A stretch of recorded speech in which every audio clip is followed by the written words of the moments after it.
there, Hummingbird family. Happy Valentine's.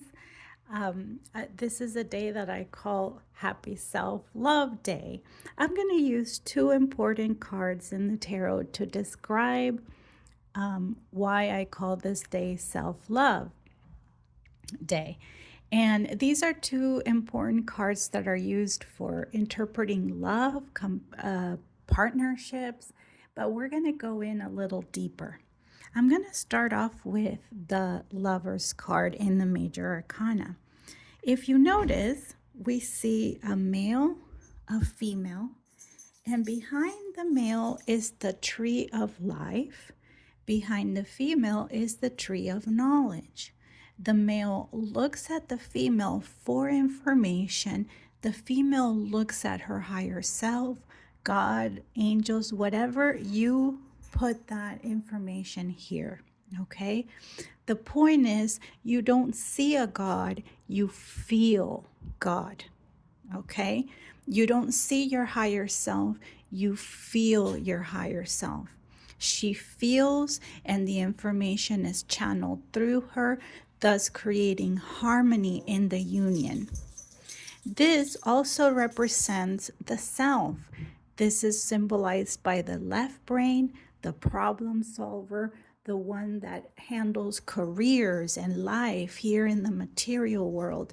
And this is everyone's right brain, the one that's connected to the heart, the intuitive brain, the creative brain, your emotions. When you connect those two, you integrate, as we call in psychology, you heal, you become whole. But when we don't do that, express in the collective's consciousness, you'll find that collectively, when we mock, we call this crazy, we don't listen. We have even burned people who have expressed a connection to their intuition. We become lost as a society, and we don't know where to look for guidance. This guidance is always within yourself first, and that's the message here in the tarot. If you honor that connectivity and those emotions within yourself, you'll have the skill and the ability to honor in others, and then it will spread collectively with one another. We're followed by the Two of Cups. If you notice, there is an equality here, and they both hold cups or emotions from the heart. They're not up here, and they're not on the ground. They're not on a pedestal, and they're not being stepped over. Our emotional body, and we connect with others, the message here from the heart. If you notice, the figures are looking at their cups. They're looking at their cups. They're in connectivity with how they feel in the world, because their emotions are pointing to what feels connective and what feels dismissive.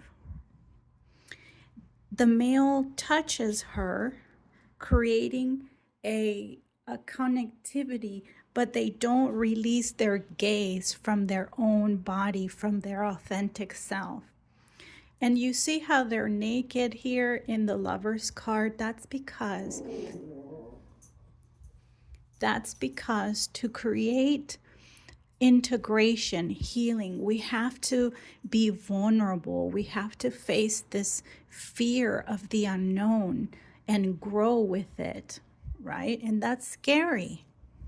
It's scary to face the side of ourselves that we don't like and love them, and love ourselves and accept ourselves wholly, because no one is perfect.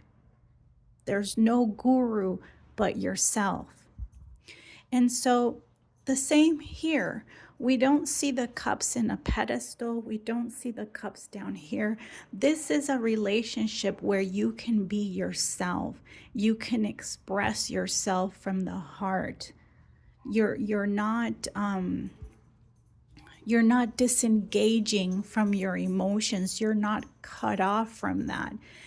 Creating this Kundalini rising, this healing, this integration, however you want to call it. Again, you insert your spiritual belief, but it creates, at the end of the day, growth. You grow with this person. You feel connected from the heart.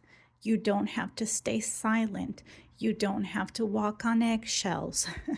It's a connection from the heart. And the message in this card is to continue to do that within yourself, and the world will mirror that back to you. Okay? So, for example, in relationships, I'm going to throw some psychology with you since that's my area of expertise. In relationships where we feel trauma bonded, where the trauma connects us, we attach, we feel drained, our cup is drained, and we attach our hopes for love outside. It's like we attach to potential, not to the heart, and we feel disconnected. In the same way with narcissistic relationships.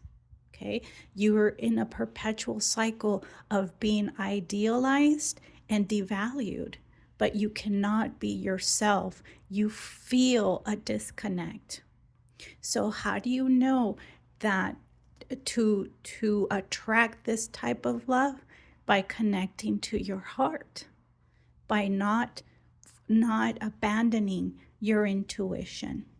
I hope this was helpful, and I will see you in the next reading.